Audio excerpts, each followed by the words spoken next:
Madhav Kunj Bihari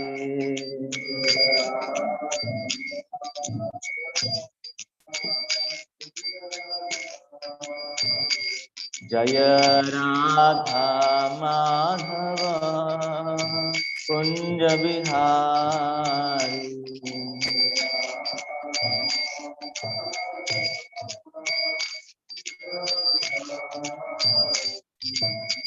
गोपीजन Vallabh Girivardhari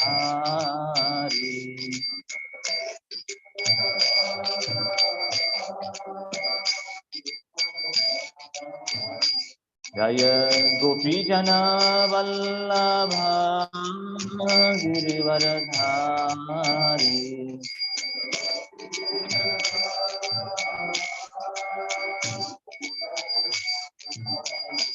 Jai Radha Madhav Kunj Bihari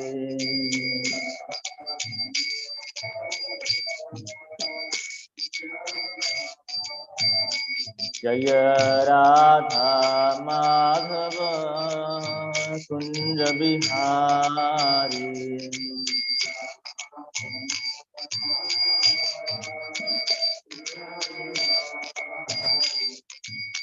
Yashodanandan Braj Jan Ranjan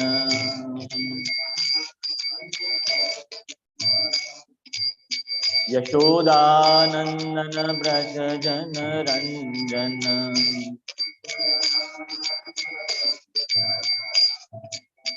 Yashodanandan Braj Jan Ranjan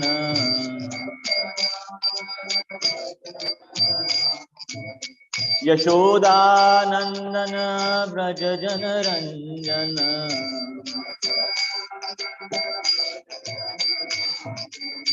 Yamuna Tirah बनचारी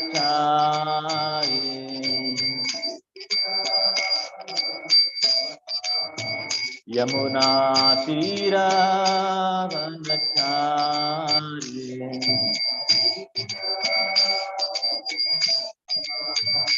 Jai Radha Madhav Kunj Bihari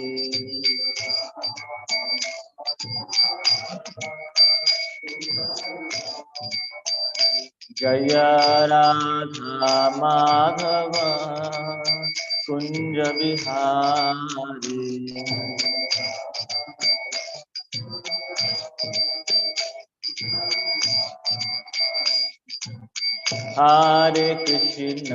Hare Krishna Krishna Krishna Hare Hare Hare Ram Ram Ram Hare Hare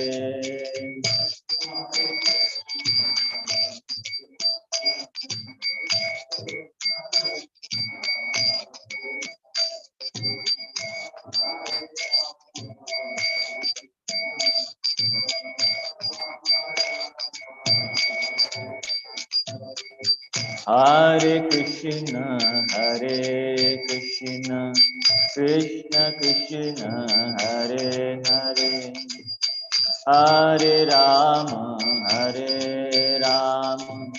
Ram Ram Hare Hare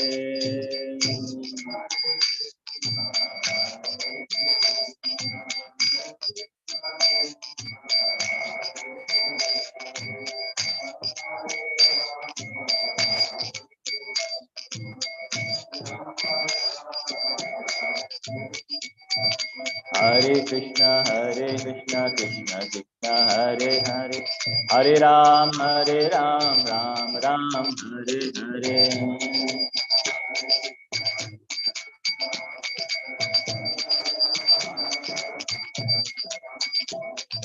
Hare Krishna Krishna Krishna Hare Hare Hare Ram Ram Ram Hare Hare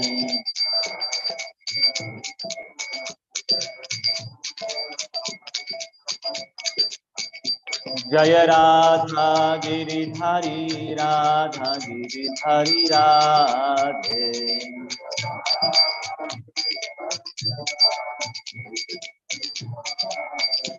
Jaya Jagannath Jaya Jagannath Jaya Baladev Jaya Subhadra.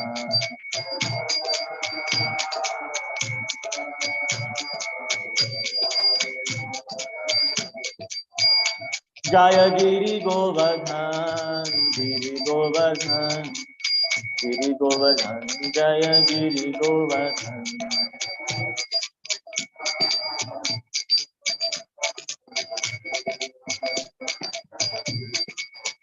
Jaya Gauranitai Gauranitai Gauranitai Jaya Gauranitai.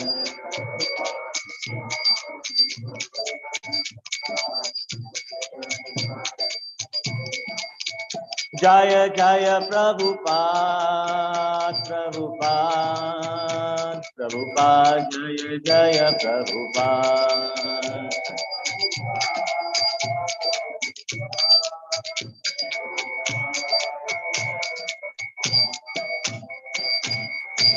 Gaur Premanande. All glories to Prabhupada.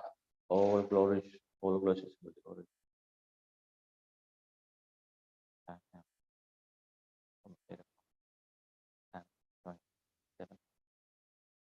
Or I will start with Srimad Bhagavatam. I will start with reciting the reading and pastime of Prabhupada from Srila Prabhupada Lilamrita, chapter 11, Dream Come True. Om Namo Bhagavate Vasudevaya. Om Namo Bhagavate Vasudevaya. Om Namo Bhagavate Vasudevaya.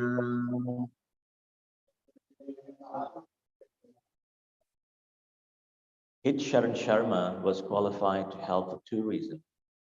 He was the secretary to J.D. Dalmia, a wealthy philanthropist, and he was the owner for commercial printing works, Radha Press.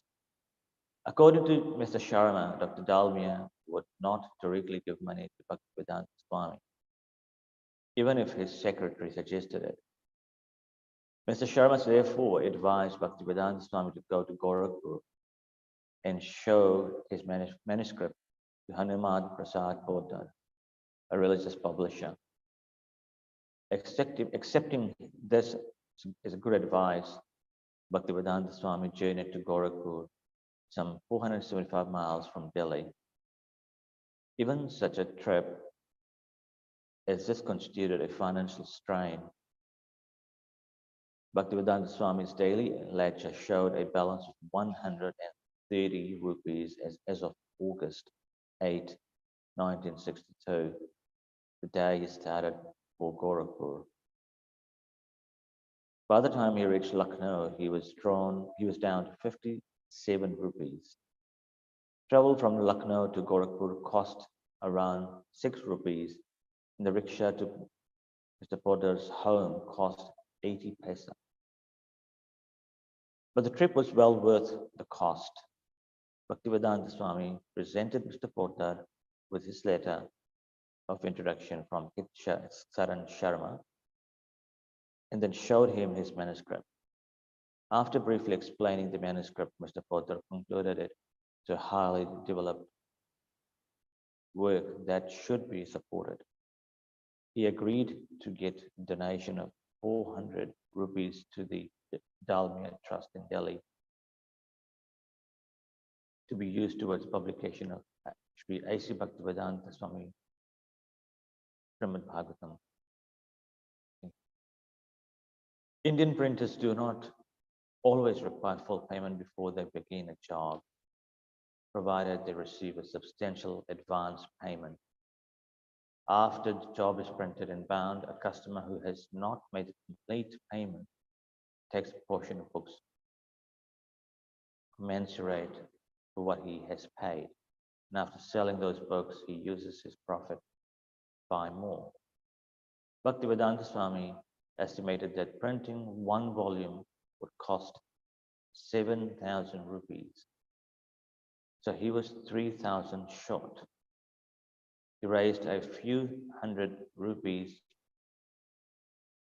more by going door to door throughout Delhi. Then he went back to Radha Press and asked H. Sharma to begin.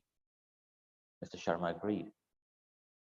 Radha Press had already produced much of the first two chapters when Bhaktivedanta Swami objected to the type,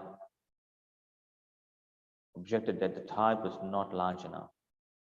He wanted 12-point type, but the Radha Press had only 10-point.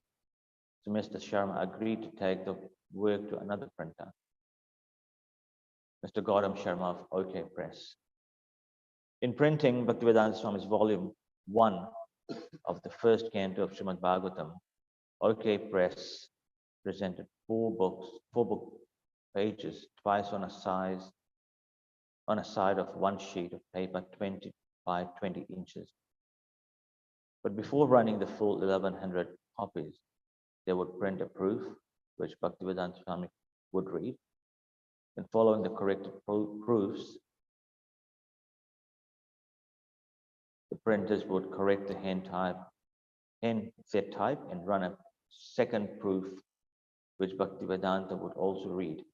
Usually he would also find errors on the second proof. If so, they would print a third.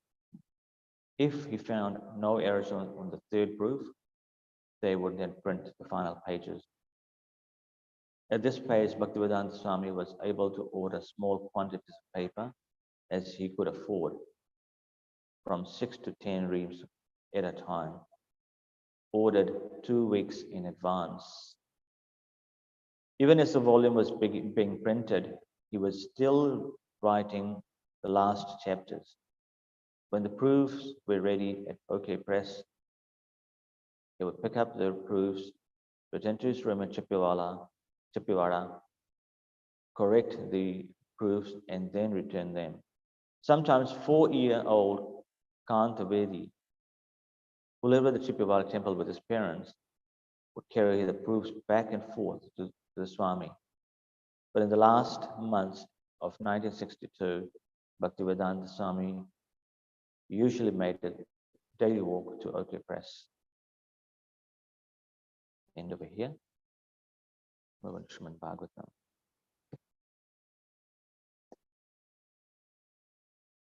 We'll be reading from Srimad Bhagavatam, Canto 4, Chapter 23, Text 13. Evam savira pravaha samyojatmanam atmanam atmani brahma bhuto dridam kale tatyajasvam kalevaram. Evam savira pravaha samyojatmanam atmani brahma bhuto dridam kale tatyajasvam kalevaram. Evam savira pravaha samyojatmanam atmani brahma bhuto dridam kale tatyajasvam kalevaram.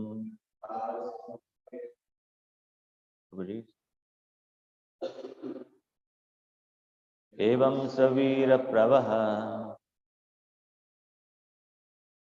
samyojatmanam atmani brahma bhutam dridam kale tatyajasvam kalevaram. Evam savira pravaha samyojatmanam atmani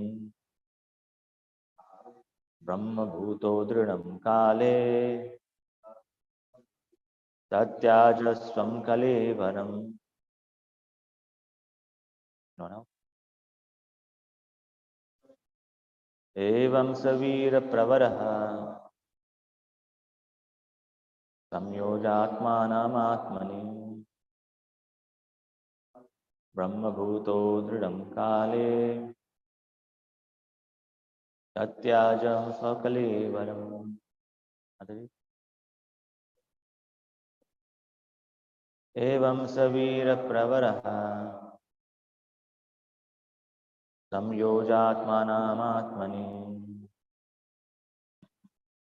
brahma bhuto dridam kale tatyaja sakalevaram. Evam savira pravaraha samyojatmanam atmani brahma bhuto dridam kale tatyajam sakalevaram. Word for word translation. Evam, thus, sah, he, Veera Pravaraha, the chief of the heroes, Samyoj, applying, Atmanam, mind, Atmani, unto the Supersoul, Brahma Bhutaha, being liberated, Dridam, firmly, Kale, in due course of time, Tatyajya, gave up, Swam, own, Kalevaram, body. Translation by His Divine Prabhupada. In due course of time, when Prithu Maharaj was to give up his body, he fixed his mind firmly upon the lotus feet of Krishna, and thus completely situated on the Brahma Bhuta platform, he gave up material body. Referred by His Divine Prabhupada. According to a Bengali proverb, whatever spiritual progress one makes in life will be tested at the time of death. In Bhagavad Gita 8:6, it is also confirmed, Yam yam vapi smaran bhavam yajjante kalevaram tam tam evaiti kaunteya sada tad bhava bhavita. Those who are practicing Krishna consciousness know that their examination will be held at the time of death. If one can remember Krishna at death, he is immediately transferred to Goloka Vrindavan, Krishna Lok, and thus his life becomes successful. Prithu Maharaj, by the grace of Krishna, could understand that the end of his life was near, and thus he became very jubilant and proceeded to completely give up his body on the Brahma Bhuta stage by practicing the yogic process. It is thoroughly described in the following verses how one can voluntarily give up his body and return home back to Godhead. The yogic process practiced by Prithu Maharaj at the time of death accelerates the giving up of his body while one is in sound health physically and mentally. Every devotee desires to give up the body while it is sound physically and mentally. This desire was also expressed by King Kulashekara in his Mukundamala Stotra. Krishna tvadiya padapankaja panjarantam advaivate me dvishatuman saraj hamsaha prana prayana samaye kapavata pittai kantavarodha vidho smaranam kutaste. King Kulashekara wanted to give up his body while in a healthy state, and he thus prayed to Krishna to let him die immediately while he was in good health and while his mind was sound. When a man dies, he is generally overpowered by mucus and bile, and thus he chokes. Since it is very difficult to vibrate any sound while choking, it is simply by Krishna's grace that one can chant Hare Krishna at the time of death. However, by situating oneself in the Muktasana position, a yogi can immediately give up his body and go to whatever planet he desires. A perfect yogi can give up his body whenever he desires through the yogic process of yoga.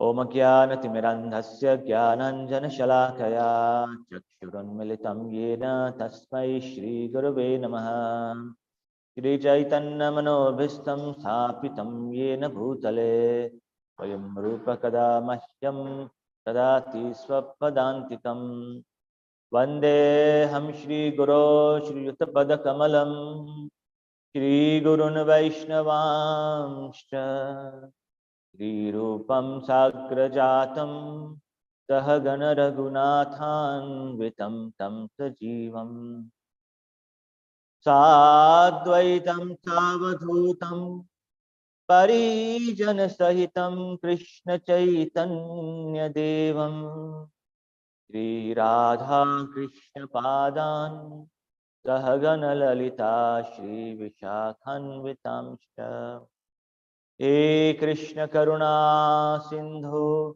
Deenabandhu Jagatpate Gopesh Gopika Kanta Radha Kanta Namostute Tapta Kanchana Gaurangi Radhe Vrindavaneshwari Rishabhanusute Devi Pranamami Hari Priye Vanchakalpatarubhyashta Kripa Sindhubhyev cha Patitanam Pavanebhyo Vaishnavebhyo Namo Namaha Jai Shri Krishna Chaitanya Prabhu Nityananda Shri Advaita Gadadhara Shrivasadi Gaura Bhakta Vrinda Hare Krishna, Krishna Krishna, Hare Hare,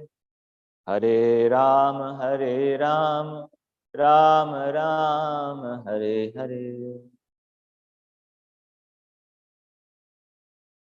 In this verse, we've been hearing about how, in this course of time, Prithu Maharaj fixed his mind on the Supreme Person of God's lotus feet and gave up his body, gave his material body. Now, death is one thing we all sometimes freak out when we think about, right? Giving up the body. We think about what will happen if we die, or if you had to die today, or whenever we're going to die. It's a subject that sometimes we don't want to talk about, or sometimes we do contemplate a little bit, but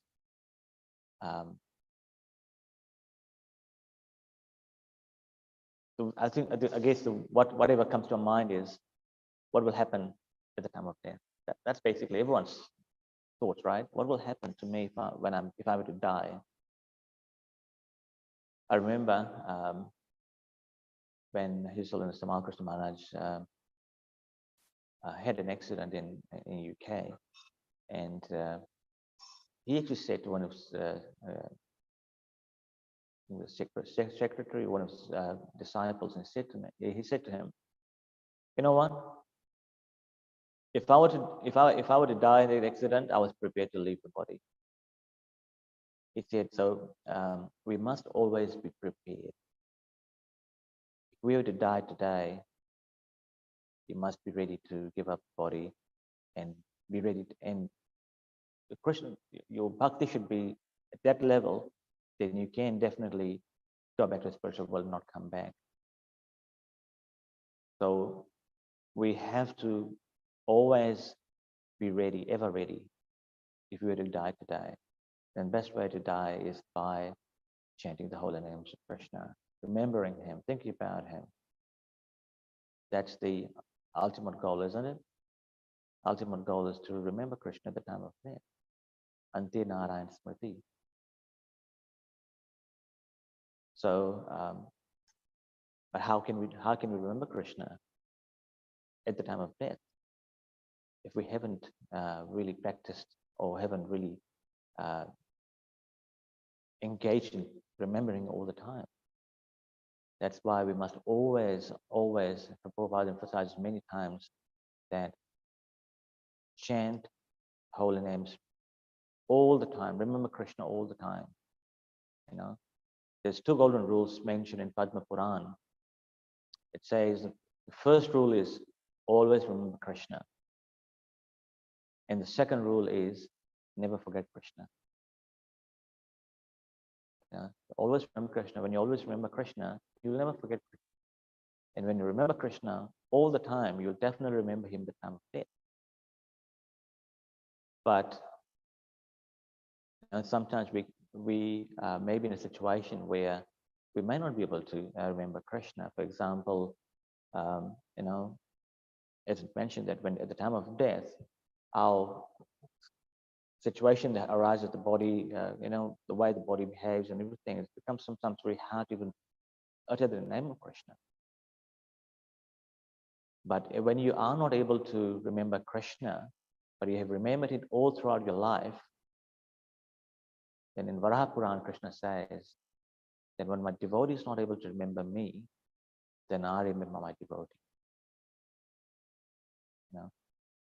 So we must always, and just imagine how merciful the Lord is. And just from this, it makes you realize that the Lord is extremely merciful. When we are able to remember him, he remembers us. He remembers each and every devotee, everyone. But when the devotee is not able to remember him, Krishna remembers.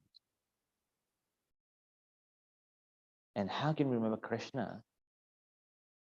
Very nicely. First process is to get the mercy of the spiritual master. So we can chant nicely.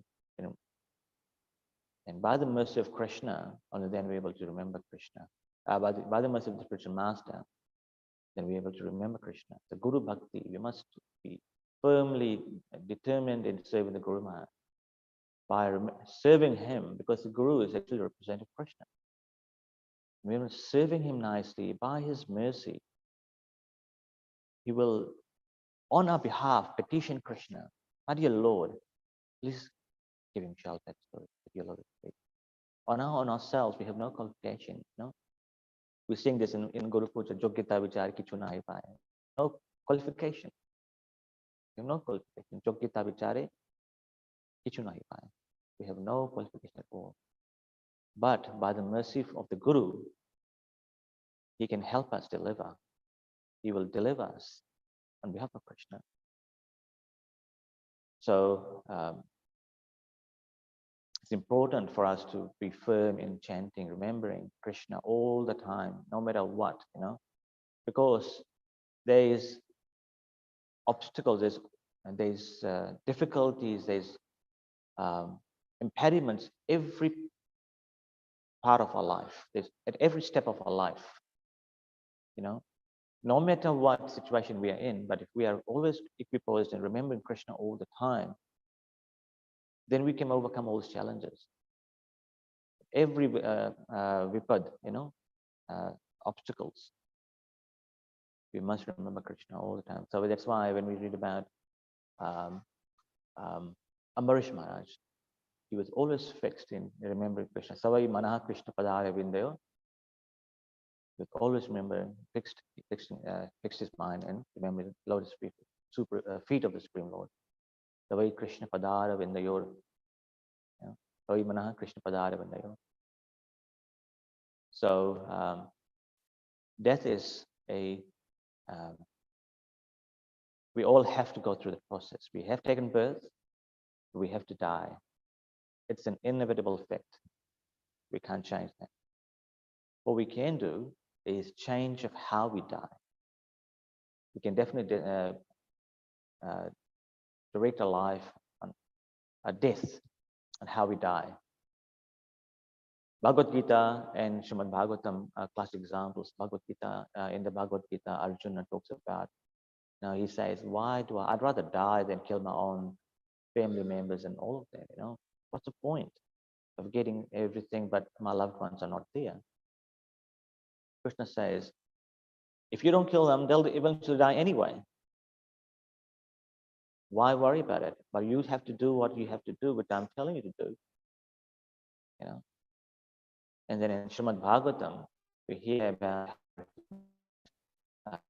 he's preparing to die. He was given 7 days to die. And on the 7th day, he will be bit by the Takshaka snake, and then he'll leave his body. He's prepared. When he knew about it, he started thinking about what should I do that will help me quit this body. And that's where he consulted spiritual leaders, the guru and the devotees, and they advised him to go to Naimisharanya and hear Srimad Bhagavatam. So Srimad Bhagavatam teaches us the art of dying. If you look at it, how to die successfully. One way say, art of dying. We should be teaching how to the art of love, art of compassion, art of care. Of course, that all comes, all combined. It's all part of the package of Krishna. You learn all of that anyway. But a lot of times, what happens is when we are about to leave a body, and this has been seen. We've seen people when they're in the deathbed, they don't remember. Even though they've been told, they all know it, that they have to remember Krishna, chant the holy names, all of that. But people don't do that. They're so attached to their family, their house, their wealth, and everything, that they're still thinking about all of that at the time of death. There's a story about how this. I mean, it's a real story. There was this old man who had a massive business, a very wealthy guy, and he had four children, daughters and sons. So at the time of death, they all surrounded him, and they came and they're waiting for him to leave his body. And when he opened up his eyes, he looked up to all of them who were all around him, and he said, if you're all here, then who's in the shop? He was still worried about how the business is going on and all that. Why worry about all that? It's saying that you should be thinking about Krishna.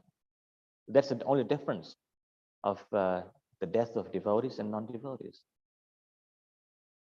So the death of devotees is considered to be like the cat having the rat in his mouth, right? Just, you would have seen how a cat holds the rat in his mouth, and on the contrary, how a cat holds his kitten in his mouth. For the devotees, it's the cat holding the kitten in the mouth. That's how the Lord takes care of his devotees. Whereas the non-devotees, Yamadutas come in the form of, in the form of Kala. They fetch the soul out of the body of that personality, and then they take them on to, and the road all the way to Yamaloka is very, very difficult. According to Garuda Purana, mentions how the journey from this material world all the way to Samyamani Loka. Apparently said that it's in Pluto planet. Explained that that's where Yamraj's planet is. But I'm not sure. I'll have to verify that. But the passage is very, very difficult. You have to go through so much difficulties, and because you've got to cross this Vaitaran river and everything.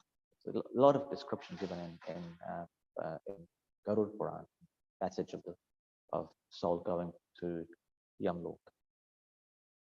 There's a nice story that comes to mind as well about this one disciple of Srila Bhakti Siddhanta Saraswati Goswami Prabhupada. He was initiated by Srila Bhakti Siddhanta Saraswati Thakur, and after due course of time, through the bad association, he kind of drifted away from Krishna consciousness, and he started drinking and doing all sorts of activities, basic simple activities. Because of wrong association, he was no longer chanting anything. And after some time, he died. The Yamadutas came, took him to Yamloka, and put him in the queue to be judged by Yamaraj. So within the queue, and he saw like people in the queue, and he was in them going in line to be judged one after them, then they get punishment, and then whatever happens to them, right? So when he came to that stage where he was in front of Yamaraj, Yamaraj looked at his books, at his like whole dealings in the material world, and he said, "Tell me one thing that is the best thing you've done in your life. One good thing that you've done in your life." He started thinking, and he said, the one good thing I've done in my life is to take shelter of Srila Bhakti Siddhanta Saraswati Thakur Prabhupada. And when he said that, Yamaraj remembered Srila Bhakti Siddhanta Saraswati Thakur. And Bhakti Siddhanta Saraswati Thakur appeared right next to him. And when he looked at his disciple, he chastised him. He said, "What have you been doing? I told you to make your life fully Krishna conscious and give up this body. You've engaged in sinful activities. Then this disciple started pleading and saying, "Sorry, Guru Maharaj, isn't that? I'm sorry." And Bhaktisiddhanta Saraswati Thakur said, "Go now. I want you to go back now. Take shelter from my disciple Bhakti Daita Madhapuri Maharaj and make your life successful. Completely become free from all the sinful activities and just engage in bhajan." And apparently, and he said, "Yes, Guru Maharaj." The moment he said that, he found himself in his body back home, back in the material world. He started thinking, what happened? What happened? And then he remembered conversation, what had happened. Then he basically quit his home. He went to Madhupuri Maharaj's mat. He met him and explained to him what had happened. And Maharaj gave him Harinam, and Maharaj died. And then this disciple basically lived a life of devotion, full of devotion, and he eventually quit his body. So this was a story that was narrated by Madhupuri Maharaj, and which is interesting actually how the spiritual master is not just an ordinary personality. He can appear in the spiritual world or any other place when he's invoked. And Yamaraj remembered Srila Bhaktisiddhanta Thakur, and Bhaktisiddhanta Thakur appeared. And he directly chastised the disciple and told him to go back and make your life successful. So he gave him second chance. Just imagine, that is only possible by the mercy of the spiritual master. I suppose that's a great example, teaching for us that if we ever have this situation where we come in front of Yamaraj, then the only good fortune I think I could think of is myself is having taken shelter of Prabhupada. But I mean, of course, we don't want to be in a situation. We should always make endeavor to not have to face that situation where we are forcing the spiritual master to appear, just for us. Right? Rather, we have to engage ourselves in such a way that we make our spiritual master proud, and we go and assist him in the spiritual world or wherever he is. So death is something we always have to be mindful of, I would say. Just be conscious. One day we all have to die. Sometimes I think that what will happen if I have to die now? Am I ready? Or, you know, or anyone, any loved ones. We just have to be prepared. Just work hard in spiritual, spiritual journey, and make your life successful. I would say, don't even think about coming back. We've already seen how difficult this material world is. This is only the beginning of Kali Yuga, 5,000 years past. Imagine if you'd come in the next, after 10,000 years have passed, just how difficult Kali Yuga will be. We're already seeing so many challenges in Kali Yuga at the moment. Would us coming back in 10,000 years' time even conducive to spiritual Krishna consciousness? Maybe not. Maybe even difficult, isn't it? It's already becoming extremely difficult. Maya is very, very powerful. So we have to make this life a last life and not come back. There's a very, very nice story again. It comes to mind about death. Is there was this king who had 4 wives. I don't know whether you've all heard the story or not. Maybe. So this king had 4 wives, and the 4th wife was such a person that the king loved her the most. The king loved the 4th wife every way. You know, he cared for her. He gave her all the good things, everything. And the 3rd wife was so beautiful that the king would take him out to all the functions just to show how beautiful my wife is. You know, sometimes we do that, right? Oh, look at my wife, oh, this and that, whatever. You know, just to show off. So he basically was go take his 3rd wife, the functions, everything, because she was beautiful. And then the 2nd wife, he used to confide all the confidential stuff with her because she was trustworthy. Whatever he would want to share, he would share with her, and she would not confide with anyone else. And the 1st wife, he wouldn't care. He wasn't really caring about her, and as a result, she wasn't really any value to him. So at the time of death, the king was on the deathbed, and he had all his 4 wives next to him, and they're all waiting. They were kind of weeping, you know, worried about him passing away and all of that. So the king said to the 4th wife, whom he loved the most, he said, "My dear, I'm about to leave this body. I'm about to quit. I'm going wherever I have to go. We've done everything together. I've loved. I've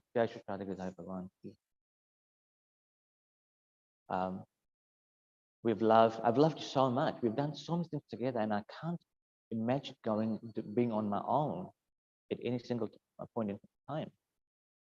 So he said, "Would you come with me?" The wife said, "No way. Go alone. I mean, I don't want to come with you." Now just imagine someone you have put in so much effort, you've loved that person so much, and that person kind of ditches you at the moment that you'll need him or her the most. How would you feel? That's exactly how the king felt, right? He was feeling really, really frustrated. He said, "I put in so much energy, time, and effort, everything into her, and she's like, no." Anyway, so the king somehow the other gets some courage, and then he asked the 3rd wife, "My dear, I mean, she's going to want to come with me. Would you want to come with me? I mean, I also love you too." So the 3rd wife said, "I'm still young. I'm beautiful. And I don't think I can come with you. It's going to be impossible. Sorry." So the king again was not very happy. He was not getting the answer he wanted. So he again got some courage and he asked the second wife. The second wife said, he asked the same question, and the second wife said, you know what? The least I can do is come with you up till the crematorium. After you go along. That's the best I can do. And King was still satisfied. Yeah? That's not what I'm looking for. Anyway, somehow or the other, he got the courage to ask the first wife, whom he never cared for. And then the first wife said, my dear husband, you are my husband. I'm your wife. As part of Pativrata Dharma, it's my duty as your wife to accompany you, do everything with you, where you go. So yes, I'll definitely come with you. And then the king started weeping and started thinking, why did I waste my time, energy on this other three queens when I should have just spent time on this first one who is ready to go, even though I did not care for her. So the Acharyas explain the 4 wives we have in our lives. The 4th wife represents our what? Anyone? Any guesses? That will not go with you at all. Any guesses? Body, exactly. The body will go. The body will never come to the soul. No matter how much you love your body, you dress, you decorate everything, but the body will stay. The 3rd wife represents beauty and everything. Any guesses? It represents your position in society, your wealth.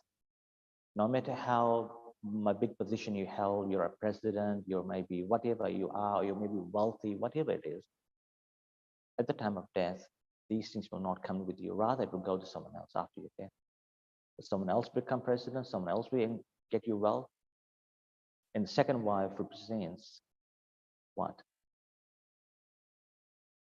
Who said, I will only accompany you up to the crematorium. Family and friends. They will only accompany us up to the crematorium. After that, we go alone. But the 1st wife represents what? Any guesses? The 1st wife represents our devotion, our bhakti, Krishna. Whatever devotional service we have done, that goes with us. That determines our next life. Yeah. So we all have that in our lives. We have to just be mindful of that, be conscious of that, and make this life successful. So I think I'll end over here. Anyone's got any questions, comments before we end?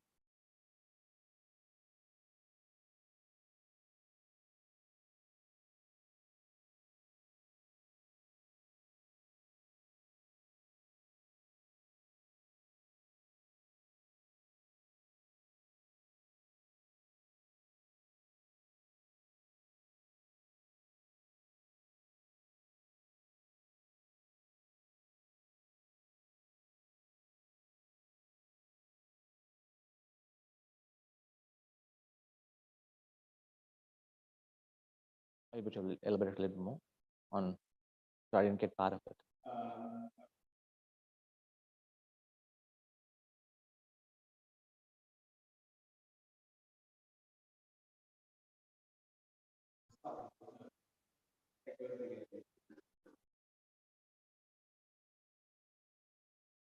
I think for the devotees, if we always engage in serving Krishna, then we don't mind staying here or coming back again, only for the purpose of preaching, for the purpose of spreading Krishna consciousness.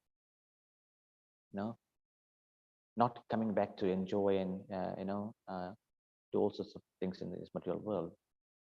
But a devotee wouldn't mind coming back if they have to come back purely for the purpose of spreading Krishna consciousness. Acharyas, they don't need to come here. Well, why do they come?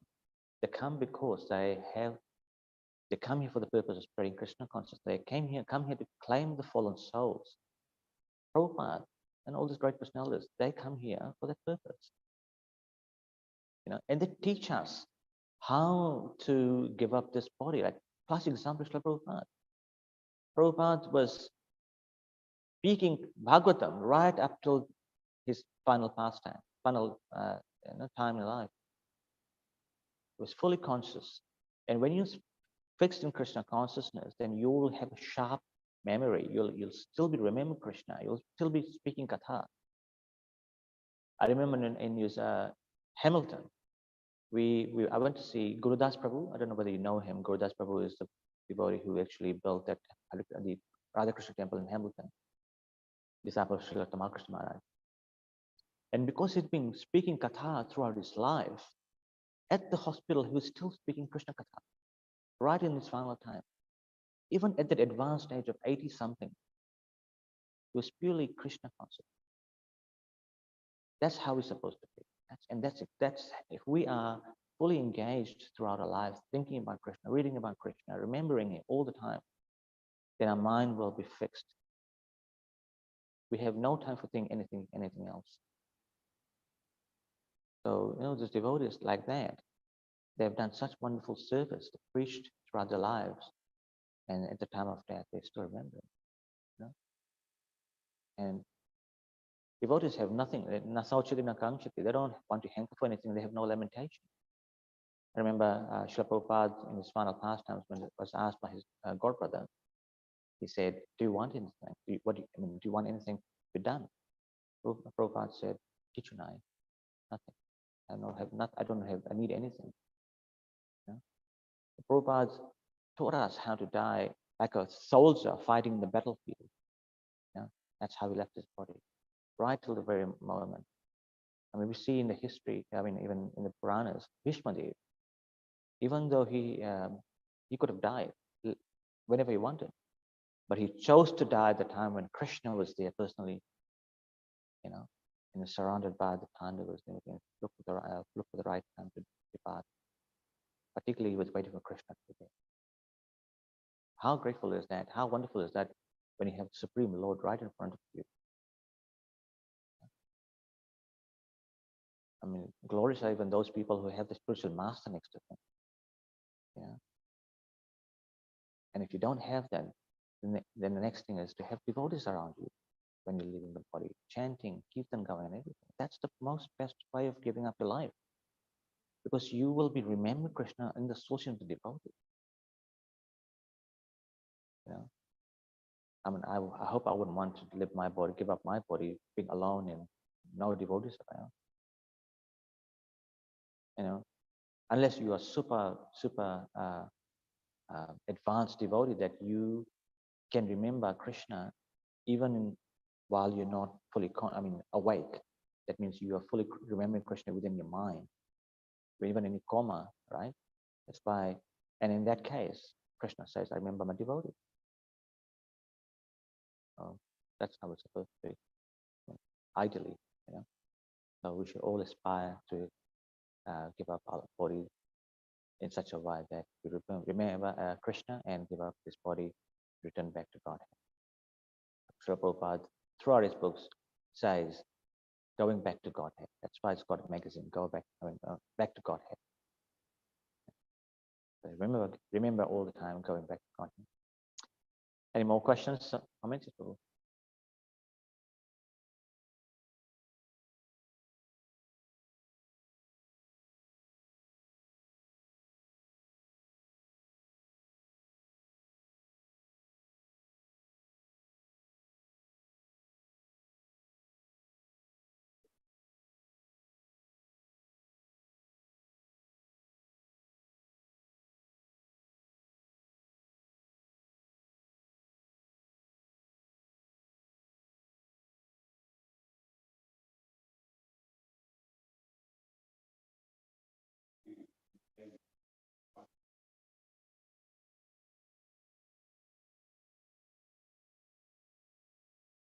So, correct me if I'm wrong. He's saying that sometimes when we are in a situation where we're free from pain or anxiety, then we find it difficult to remember Krishna. Is that what he's saying? Or then in that case, we forget Krishna, or maybe we're not really thinking about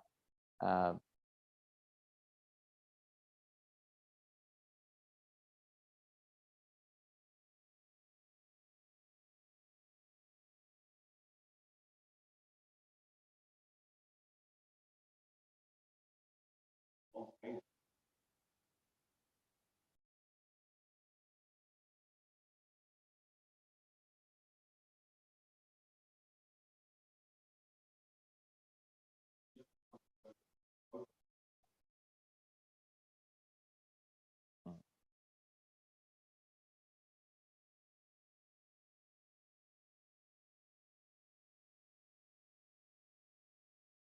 Maybe you can do a bit of a litmus test. If you have if someone cuts your finger, for example, or a dog bites you, what comes to you in your mind? The very first thing that comes to you, what do you say? Ouch. The moment you start remembering saying Krishna, that's a test. That means you are now, no matter whatever situation you are in, you'll be remembering Krishna. I guess that's a litmus test, right? So if you're saying ouch, oh, you know, that means you still have to do a bit more hard work. I guess the moment you start remembering Krishna, no matter whatever situation is, even if you're sneezing, Krishna, that means you're remembering Krishna, even though you're not consciously, but you're still remembering indirectly. Even that will be helpful. No? Does it help? Make sense? Anyone would like to add to that, probably?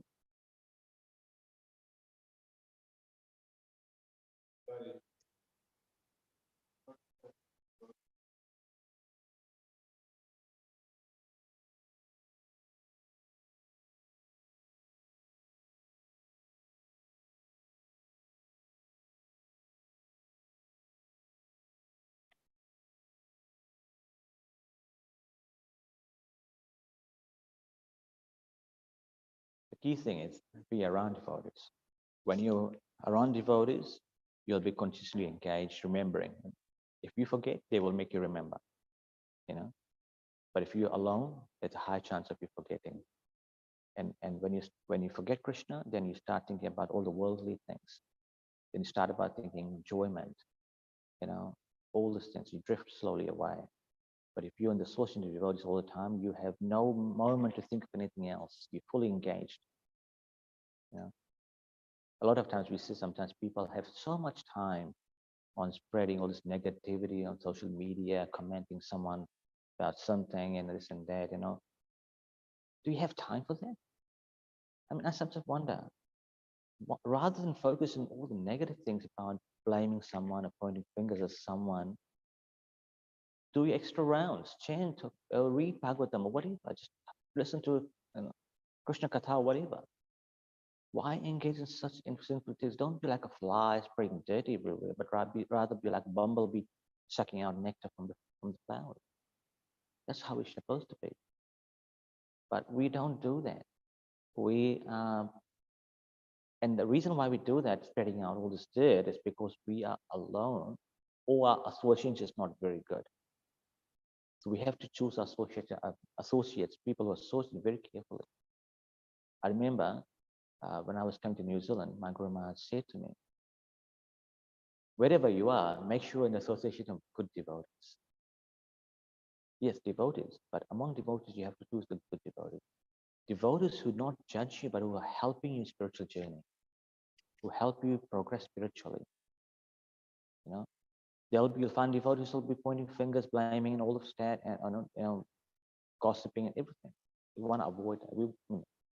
We have this tendency to do that from time to time, but we want to make sure we drift away from that.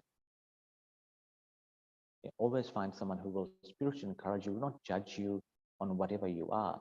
You know, we have to come to a situation where we can find someone we can trust that person 100%, and we can confide with that person, open our hearts, and explain our challenges we face in Krishna consciousness without that person judging you.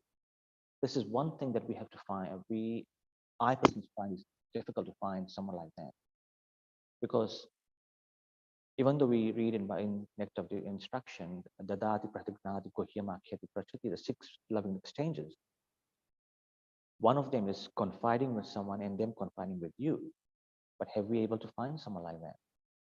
Because the moment you'll find, you may trust someone, you may open up someone, but the moment you do that, the next thing will happen, that person will start talking about you out to others and start making judgmental remarks about, oh, this person is struggling like this, he's not doing this, not doing that. That is what we should avoid.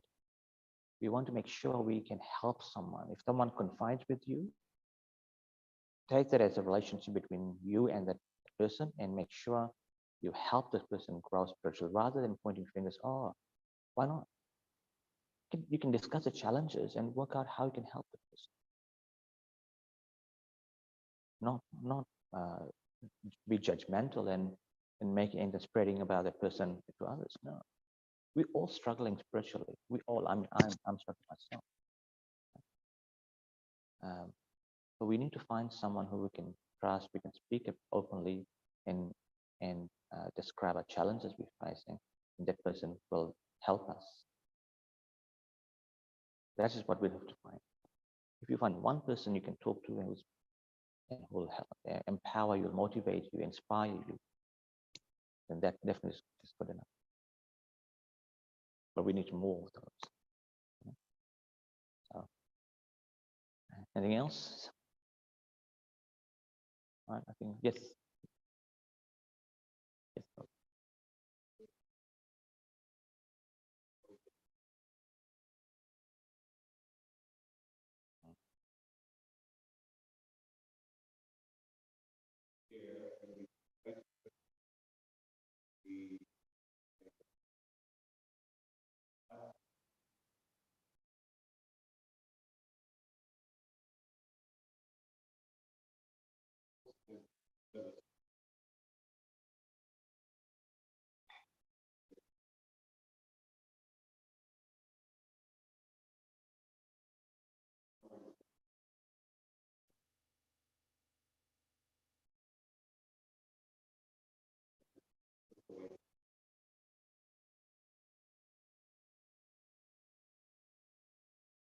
Desire for what?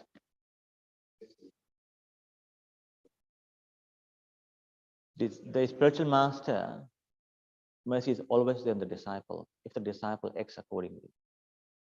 Right?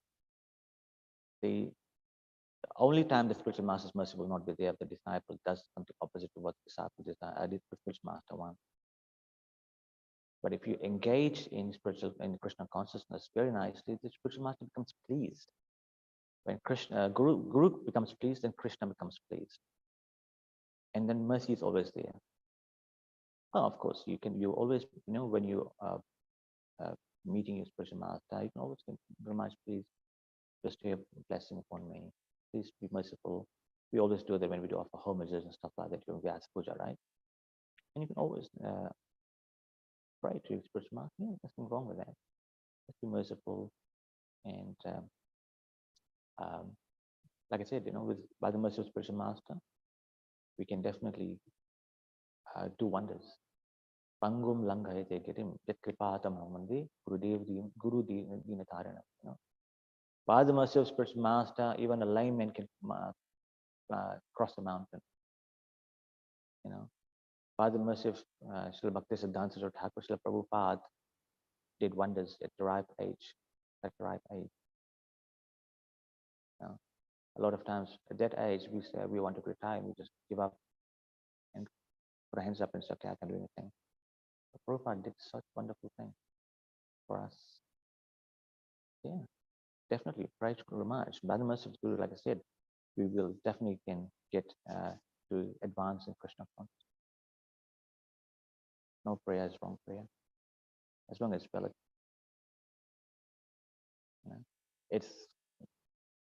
It's that prayer is towards Krishna consciousness, to serve the Vaishnavas, to serve Krishna, serve Guru. Krishna becomes extremely pleased when his devotees are served. Extremely pleased. If you want to please Krishna, serve the devotees. That's the most important thing. Yeah. And there's a book written by one of the acharyas of Sri Sampradaya. It's called Bhaktamal. That book is basically glorifying all the devotees. And it talks about how Krishna reciprocates with his devotees. in different ways. So Krishna becomes extremely pleased when you serve devotees, serve Vaishnavas. I personally aspire to do that. I wish I can serve Vaishnavas. And one of the best ways to serve Vaishnavas is the prasadam. Serve them prasadam. Isn't it? Of course, the other ways to serve, everyone's got different mood. Everyone's got different capability. You are preaching, if you can preach, make more devotees come towards Krishna, then Guru becomes pleased. So depending on your ability, you act accordingly. And I'm sure Guru Maharaj will be pleased when you are bringing people to him, right? He becomes pleased. I'm sure he is. When the movement is growing, he becomes pleased. He may not say it, but he does become pleased. That my disciples so nice. They're going out doing book distribution. They're preaching. They're bringing everyone closer to Krishna, bringing them closer to Srila Prabhupada. Sometimes the Guru doesn't say, but the Guru actually sees each and everyone's activities and recognizes each one of them as good. I appreciate it. Only thing we have to do is just be loyal to Prabhupada, Guru, served Guru, Krishna, Vani, Vapu, and his physical present. And those memories with Guru Maharaj, with the devotees, will help you grow in Krishna consciousness with great, with a fast, with that. It will help you grow. Think about all those things. I have such wonderful times. Memories will actually help you, will motivate you. Does this make sense? All right, I think we'll finish here. It's almost 9 o'clock. And I need to go down to start cooking for Sunday feast. So, Srimad Bhagavatam ki, Gaur Bhakta Vrinda ki, all Guru Prabhupada, all Srila Guru